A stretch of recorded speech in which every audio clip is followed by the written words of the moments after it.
चलिए एक बार फिर से आप सभी का स्वागत है हमारे YouTube चैनल GSR क्लासेस में। दोस्तों आज हम देखने वाले हैं केंद्रीय शिक्षा पद्धति जो कि 20 अगस्त 2023 को एग्जाम होने वाले हैं। उसी को मद्देनजर रखते हुए हम प्रीवियस के क्वेश्चन कर रहे थे। हम 11 से शुरू किए, आज 13 को पहुँचे हैं। अभी हमारा आज का तीसरा वीडियो है। हम जो है क्लास 6 से 8 तक के लिए जो पेपर सेकंड पेपर होता है उसी के लिए हम ये प्रीवियस सीरीज देख रहे थे कि ये जो एग्जाम 28 जुलाई 2013 को हुआ था जो कि पूछा गया। इससे पहले हम क्लास 1 से लेकर 5 तक के कुल 16 या 17 तक के को क्वेश्चन कर चुके हैं, उससे आगे भी करेंगे। तो देखिए अब इसका हम कर रहे हैं, तो इसमें से आपका जो टॉपिक हुआ है किसका लिए है, बाल विकास एवं शिक्षा शास्त्र, child development and pedagogy question है। तो इसमें बीएस भी क्या कहता है आपका पर्यावरण से संबंधित पर्यावरण स्टडीज के भी क्वेश्चन किए जाते हैं, वो भी वीडियो अपलोड किए जाते हैं। अगर नहीं देखते हैं तो प्लेलिस्ट बना हुआ जाके वहाँ देख सकते हैं। तो देखिए दोस्तों, क्वेश्चन प्रीवियस के क्वेश्चन किसी भी एग्जाम में बहुत मायने रखता है, इसलिए आप वीडियो अच्छा देखिए। अगर अच्छा लगे तो इसे लाइक कर दीजिएगा एवं दोस्तों के साथ शेयर कर दीजिएगा। एवं आप पहली बार है तो हमारे चैनल GSR क्लासेस को सब्सक्राइब कर लीजिएगा ऐसे ही प्रीवियस के क्वेश्चन पाने के लिए। चलिए देखते हैं आज शुरू करते हैं। इसका पहला क्वेश्चन देखिए कहता है आपके सामने है। देखिए आज का पहला जो क्वेश्चन कहता है वो कहता है कि सांस्कृतिक तथा भाषिक रूप में वैविध्यपूर्ण कक्षा में यह निश्चित करने से पहले कि शिक्षार्थी विशिष्ट शिक्षा वर्ग में आता है या नहीं एक शिक्षक को करना चाहिए। तो देखिए ऑप्शन जो आपका दिया हुआ है वो क्षमता स्थापित करने से पहले शिक्षार्थी की मातृभाषा का मूल्यांकन करना। दूसरा है परंपरागत मनोवैज्ञानिक का उपयोग करना। वातावरणीय कारणों को प्रभावी बनाने के लिए बच्चों को अलग कर देना चाहिए। माता पिता को इसमें सम्मिलित नहीं करना चाहिए क्योंकि उनके पास अपना कार्य होता है। तो देखिए ये जो क्वेश्चन है आपका, ये जो क्वेश्चन इसके लिए जो आंसर हो जाएगा वो एक हो जाएगा। देखिए कहता है कि वो क्षमता स्थापित करने से पहले शिक्षार्थी की मातृभाषा का मूल्यांकन करना चाहिए। देखिए होता है कि किसी को वो क्षमता देखिए कहता है कि आपको बच्चा कमजोर है तो उससे पहले देखिए वो सभी बात है कि उसको क्या करना चाहिए, शिक्षार्थी जो पढ़ने वाला उसको क्या करना चाहिए, पहले उसकी मातृभाषा का मूल्यांकन करना चाहिए, उसको मातृभाषा में सिखाने का कोशिश किया जाता है। देखिए कहता है कि सांस्कृतिक तथा भाषिक रूप से वैविध्यपूर्ण कक्षा में यह निश्चित करने से पहले शिक्षित विशिष्ट वर्ग में आता है या नहीं एक शिक्षक को वो क्षमता स्थापित करने के लिए सबसे पहले शिक्षार्थी की मातृभाषा का मूल्यांकन करना बहुत जरूरी होता है। अब देखिए अगला क्वेश्चन, देखिए दूसरा क्वेश्चन कहता है कि निम्न में से डैश के अतिरिक्त सभी के कारण अधिगम और क्षमता उत्पन्न हो सकती है। तो याद रखिएगा वो जो आपका शिक्षा की शिक्षण शैली क्या होता है, शिक्षा के शिक्षण शैली के अंतर्गत सभी कारणों के अधिगम और क्षमता को उत्पन्न हो सकती है। देखा था अधिगम और क्षमता का अर्थ सीखने से विकलांगता किसी एक व्यक्ति के विशिष्ट तरीके से सीखने में कठिनाई होना। कुछ लोगों को एक ज्ञात कारक या कारकों की वजह से एक विशेष तरीके से सीखने में कठिनाई होती है, इसलिए इस प्रकार संभावित नकारात्मक रूढ़िबद्धता की कमी की वजह से कुछ लोगों को अधिगम उत्पन्न होता है न कि शिक्षक शैली के। अब देखिए अगला क्वेश्चन, तीसरा नंबर क्वेश्चन कहता है आपका ये देखिए तीसरा नंबर क्वेश्चन कहता है, एक क्वेश्चन कहता है आपका कि एक समावेशी विद्यालय डैश के अतिरिक्त निम्नलिखित प्रश्नों का मनन करता है। तो ऑप्शन है क्या हमें अधिगम परिवेश की योजना बनाने और उसे प्रदान करने के लिए समूह में कार्य करते हैं, क्या हम विशेष बालक की बेहतर देखभाल उपलब्ध कराने के लिए उचित तरीके से अलग करते हैं, क्या हम शिक्षार्थियों की विविध आवश्यकताओं को पूरा करने के लिए नियुक्तियां अपनाते हैं, क्या हम ये विश्वास करते हैं कि अपनी शिक्षार्थी सीख सकते हैं नहीं। तो इसके लिए जो आंसर हो जाएगा आपका ऑप्शन बी हो जाएगा कि क्या हम विशेष बालक को बेहतर देखभाल उपलब्ध कराने के लिए उचित तरीके उन्हें अलग कर सकते हैं। ऑप्शन बी सही हो जाएगा। अब देखिए अगला चौथा नंबर क्वेश्चन कहता है, देखिए चौथा क्वेश्चन आपका कहता है कि प्रतिभाशाली शिक्षक डैश है। प्रतिभाशाली शिक्षक डैश है। देखिए प्रतिभाशाली शिक्षक जो होते हैं वो होता है आपका अपसारी चिंतक होते हैं। क्या होते हैं, अपसारी चिंतक। देखिए कहता है अपसारी चिंतक इस प्रकार के चिंतन में समस्या के अनेक उत्तर प्राप्त होते हैं, अर्थात व्यक्ति कितनी आसानी से और कितनी संख्या में विचार उत्पन्न कर सकता है नम्यता एवं मौलिकता पर निर्भर करता है। गिलफोर्ड के अनुसार सृजनात्मक चिंतन के मूल रूप से अपसारी होता है, अतः प्रतिभाशाली शिक्षार्थी अपसारी चिंतक होता है। अब देखिए 55 नंबर क्वेश्चन कहता है कि छायांकित क्षेत्र सामान्य वितरण में उन शिक्षार्थियों को प्रदर्शित कर चाहे डैश में आते हैं। देखिए इसमें जो हो जाएगा आपका, देखिए आपका जो ऑप्शन देखिए इसमें हो जाएगा आपका 3 अल्फा 3। देखिए कहता है ऑप्शन बी है। देखिए कहता है कि छायांकित क्षेत्र सामान्य वितरण से उन शिक्षार्थियों को प्रदर्शित करता है जो तीनों इसमें तीनों माता है। क्या है, तीनों के पास उसके देखिए उच्च प्रेरणा हो, उच्च सृजनात्मक हो, उच्च बौद्धिक, यानी तीनों जो आएगा वो क्या कहलाएगा, शिक्षार्थी प्रदर्शित करता है समान वितरण की उन शिक्षा को प्रदर्शित करता है जो कि सब संपन्न है। तो मूल रूप से देखिए तीनों ये जो आपका रंगीन भाग है इसमें तीनों आता है, इसमें तीनों क्षमता होती है। तो ऑप्शन आपका बी हो जाएगा 3। ठीक है, देखिए अब 6 नंबर क्वेश्चन कहता है आपका, क्वेश्चन कहता है कि दिए गए वाक्य को पूरा करने के लिए निम्न में से कौन से युग्म सर्वाधिक उपयुक्त है। देखिए वाक्य क्या दिया हुआ हमारा, पता है जब बच्चे उन गतिविधियों में शामिल होते हैं जो होती है डैश। देखो कहता है आपका कि जब बच्चे उन गतिविधियों में शामिल होते हैं जो होती है तब वे जल्दी से डैश करते हैं। तो याद देखिए वे जो जल्दी जो इसमें जो संबंधित है, कहता है केवल उनके कक्षा कार्य में संबंधित प्रत्यास्मरण, सांस्कृतिक रूप से निश्चित स्मरण, वास्तविक जीवन शैली में उपयोगी सीखा, कक्ष में उपयोगी विसरण। तो इसमें आपका ऑप्शन जी हो जाएगा वास्तविक जीवन में उपयोगी सीखा।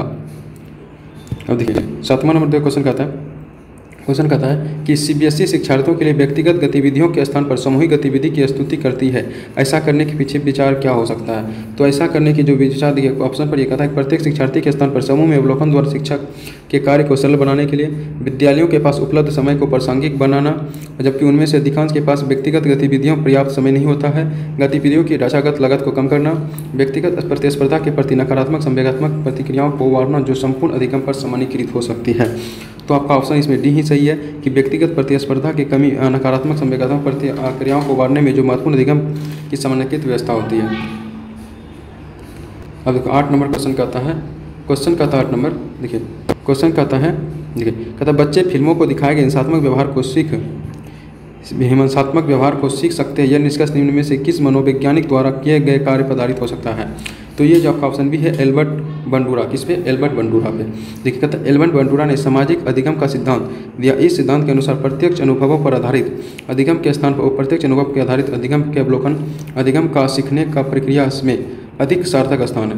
ये कहने कि बच्चे फिल्मों में दिखाए गए हिंसात्मक व्यवहार को जल्दी सीख सकते हैं। 9 नंबर क्वेश्चन कहता है कि शिक्षार्थी फैशन शो को देखकर मॉडल्स का अनुकरण करने की कोशिश करते हैं, इस प्रकार के अनुकरण को कहा जाता है। इस प्रकार जो अनुकरण है वह सामाजिक अधिगम के अंतर्गत आता है। किसके अंतर्गत आता है? सामाजिक अधिगम के अंतर्गत। देखिए शिक्षार्थी फैशन को देखकर मॉडल्स का अनुकरण, प्रतिस्पर्धा व बराबरी चेष्टा करने की कोशिश करता है, इस प्रकार के अनुकरण को सामाजिक अधिगम कहते हैं। अब देखिए अगला क्वेश्चन आपका कहता है, देखिए 10 नंबर क्वेश्चन कहता है कि यदि शिक्षार्थी पाठ के दौरान लगातार गलतियां करते तो शिक्षक को क्या करना चाहिए। ऑप्शन पर ये देखिए कहता है पाठ को कुछ समय के लिए छोड़ देना चाहिए और कुछ समय के बाद वापस जाना चाहिए। गलतियां करने वाले शिक्षार्थी की पहचान करनी चाहिए, उनके बारे में प्राचार्य से बात करनी चाहिए। गलतियां करने वाले शिक्षक को कक्षा कक्ष से बाहर खड़ा कर देना चाहिए। अनुदेशनकारी समय सारणी अथवा बैठने की व्यवस्था में परिवर्तन करना चाहिए। याद रखिए ऑप्शन डी हो जाएगा। अनुदेशनकारी कार्य की शैली बदलना चाहिए, समय सारणी अथवा बैठने की जो व्यवस्था उसमें परिवर्तन कर देना चाहिए। देखिए अब 11 नंबर का क्वेश्चन कहता है आपका, क्वेश्चन कहता है कि डैश के अतिरिक्त निम्नलिखित कुछ तकनीकें हैं जो परीक्षा के कारण होने वाली चिंता को दूर करती है। तो जो वो दूर करती है वह है परिणाम के बारे में बहुत अधिक सोचना। क्या करती है? परीक्षा के बारे में सोचने से अतिरिक्त निम्नलिखित तकनीक कुछ तरीके जो परीक्षा के कारण होने वाली चिंता को दूर कर सकते हैं। कौन? परीक्षा के बारे में बहुत अधिक सोचना। आगे ब्लूम की टेक्नोमी, क्या बोलते हैं? ब्लूम की टेक्सोनॉमी डैश की पदानुक्रमिक व्यवस्था है। तो ब्लूम की जो टेक्सोनॉमी है वह आपका संज्ञात्मक उद्देश्यों की जो व्यवस्था है। ठीक है, टेक्सोनॉमी का अर्थ है ऐसी प्रणाली जिसमें वर्गीकृत किया जा सके। ब्लूम टेक्सोनॉमी को 3 भागों में वर्गीकृत किया गया है, ज्ञानात्मक पक्ष, भावनात्मक पक्ष, क्रियात्मक पक्ष या मनोपेशीय उद्देश्य। इसका ब्लूम टेक्सोनॉमी संज्ञात्मक व्यवस्था पदानुक्रम है। देखिए अब अगला क्वेश्चन कहता है कि वो 3 विद्यार्थी हैं जो अंग्रेजी पढ़ाते हैं। ओ को यह विषय रोचक लगता है, वह सोचता है कि वह उसके भविष्य में सहायक होगा। वो अंग्रेजी इसलिए पढ़ता है क्योंकि उस कक्षा के पहला स्थान प्राप्त करना चाहता है। सो अंग्रेजी इसलिए पढ़ता है क्योंकि उसका प्राथमिक स्तर पर उत्कीर्ण होने वाले ग्रेड्स प्राप्त करना है। वो सो के उद्देश्य क्रमशः है। तो इन तीनों में जो उद्देश्य है तो याद रखिएगा वह जो पहला जो है ये जो क्या कहता है, पहला देखिए कहता है कि सोचना भविष्य में सहायक होगा। तो याद रखिए निपुणता को दर्शाता है। किसको दर्शाता है? निपुणता को। उसका दूसरा क्या कहता है? अधिक पहला स्थान प्राप्त करता है, ये निष्पादन को दर्शाता है। तो देखिए उत्पादन और निष्पादन आपका ऑप्शन डी में है। किसमें है? ऑप्शन डी है, तो आपका ऑप्शन डी हो जाएगा। अब देखिए अगला क्वेश्चन, देखिए 14 में क्वेश्चन कहता है कि हालांकि स्पष्ट रूप से उनकी सुरक्षा आवश्यकताओं के उल्लंघन था, कैप्टन विक्रम बत्रा अपने देश को बचाने के दौरान कारगिल युद्ध में मारे गए। संभवतः उन्हें डैश था या थी, तो उन्हें जो था आत्मसिद्धि की प्राप्ति थी। क्या थी? उनको आत्मसिद्धि की प्राप्ति। क्या कहता है? हालांकि स्पष्ट रूप से उनकी सुरक्षा आवश्यकताओं को उल्लंघन में था, कैप्टन विक्रम बत्रा अपने देश को बचाने के दौरान कारगिल युद्ध में मारे गए। संभवतः उन्हें अपने आत्मसिद्धि की प्राप्ति की थी। आत्मसिद्धि मैसलों को विपणन की उच्चतम बिंदु है। देखिए 15 नंबर क्वेश्चन कहता है कि प्रतिक्रिया का विलोपन होना निम्न में से किसके बात का अधिक कठिन है। तो प्रतिक्रिया का जो विलोपन जो अधिक है वो आपका ऑप्शन डी है, आंशिक पुनर्बलन। किसका है? आंशिक पुनर्बलन। अगला क्वेश्चन कहता है कि डैश के द्वारा निपुणता अभिविन्यास को प्रोत्साहित किया जा सकता है। तो याद रखिएगा जो प्रोत्साहित किया जाता है शिक्षार्थियों के शिक्षार्थी का ऑप्शन देखिए डी हो जाएगा। शिक्षार्थियों के व्यक्तिगत प्रयासों पर ध्यान केंद्रित करना। किस पे करना है? शिक्षार्थियों को जो व्यक्तिगत प्रयास है उस पर ध्यान केंद्रित करना। देखिए 17 नंबर क्वेश्चन कहता है निम्नलिखित का मिलान उचित तरीके से करना है। देखिए संज्ञात्मक विकास जो है वह आपका जो हो जाएगा, देखिए संज्ञात्मक विकास, देखिए निम्नलिखित का मिलान उचित यानी सही है, तो 20 नंबर सही है। सामाजिक विकास वातावरण को संबंधित है। किससे? सामाजिक विकास किसका होता है? वातावरण से। देखिए सामाजिक विकास का सीधा संबंध वातावरण से है। अब देखिए 18 नंबर डैश के अतिरिक्त निम्नलिखित सभी तथ्य संकेत करते हैं कि बच्चा कक्षा में संज्ञात्मक और सामाजिक रूप से समायोजित है। तो याद रखिए ऑप्शन सी हो जाएगा कि हम उम्र साथियों के साथ प्रतियोगिता पर दृढ़तापूर्वक ध्यान केंद्रित करते हैं। अब देखिए 19 नंबर क्वेश्चन का था आपका, आगे 19 नंबर क्वेश्चन देखिए 19 नंबर क्वेश्चन कहता है कि निम्न में से कौन सा कथन बच्चे के विकास में परिवेश की भूमिका का समर्थन करता है। तो याद रखिएगा, जो बच्चे के विकास का जो भूमिका में समर्थन करता हुआ है, ऑप्शन ये हो जाएगा। पिछली कुछ 10 शताब्दियों में बुद्धि लंबतांक परीक्षा में शिक्षार्थियों के औसत प्रदर्शन में लगातार वृद्धि हुई। आपका ऑप्शन ए सही हो जाएगा। अब देखिए 20 नंबर क्वेश्चन कहता है कि सामाजिकरण में सम्मिलित है सांस्कृतिक संचरण और डैश में। देखिए सामाजिकरण में सम्मिलित है सांस्कृतिक संरचना और व्यक्तित्व विकास। देखिए सामाजिकरण वह प्रक्रिया जिसके द्वारा माध्यम से मनुष्य समाज के विभिन्न व्यवहार, रीति रिवाज, गतिविधियाँ इत्यादि सीखता है। जैविक अस्तित्व में से सामाजिक अस्तित्व में मनुष्य का रूपांतरण भी सामाजिकरण के माध्यम से ही होता है। इसलिए सामाजिकरण में सांस्कृतिक संरचना और व्यक्ति विकास दोनों सम्मिलित हैं।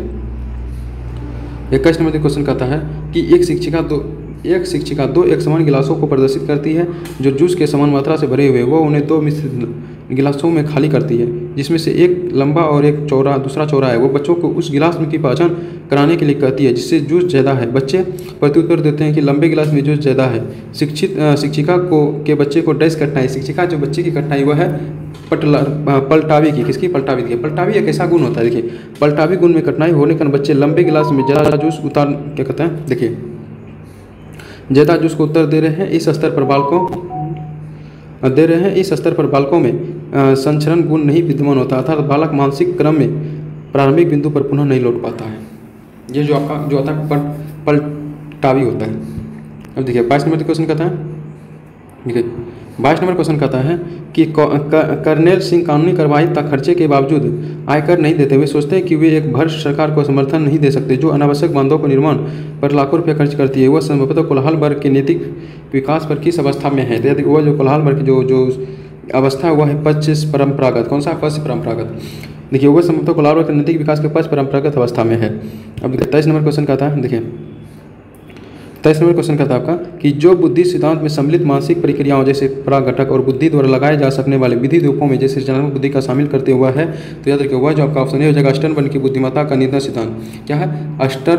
स्टर्नबर्ग का बुद्धिमत्ता का नियंत्रण सिद्धांत।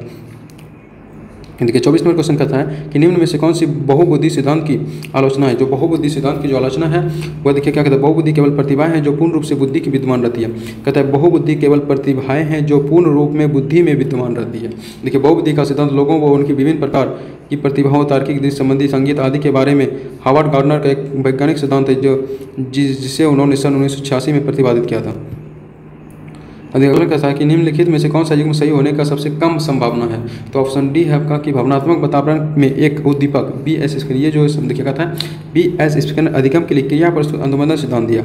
इसके अनुसार भाषा वातावरण में एक उद्दीपक है जिसके प्रति मनुष्य प्रतिक्रिया अनुक्रिया करता है। यदि व्यक्ति भाषा को समझता है, बोलता है तो वह उसके प्रति अनुक्रिया करता है, और यदि वह नहीं समझता है तो वह नहीं बोलता, वह अनुक्रिया नहीं करता है। तो वातावरण की जो सबसे कम संभावना है।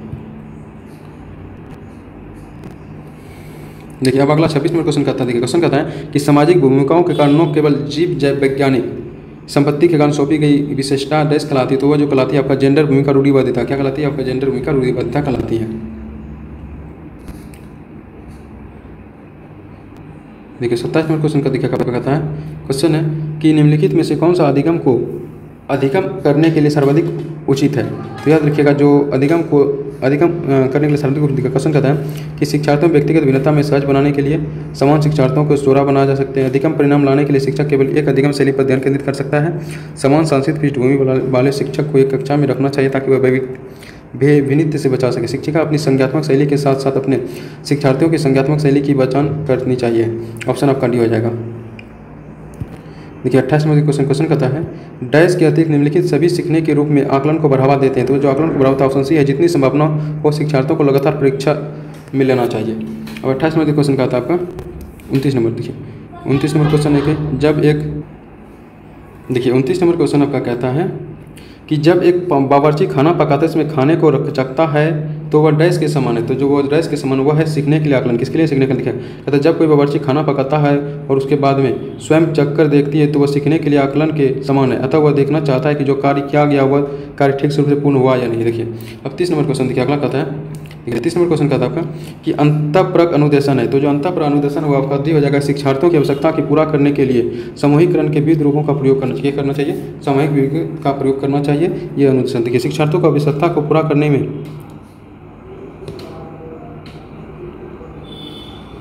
तो दोस्तों अगर आपको हमारा वीडियो अच्छा लगा तो GS क्लासेस को सब्सक्राइब कर लीजिए। ऐसे वीडियो पाने के लिए मिलते हैं अगले वीडियो में। थैंक यू, धन्यवाद।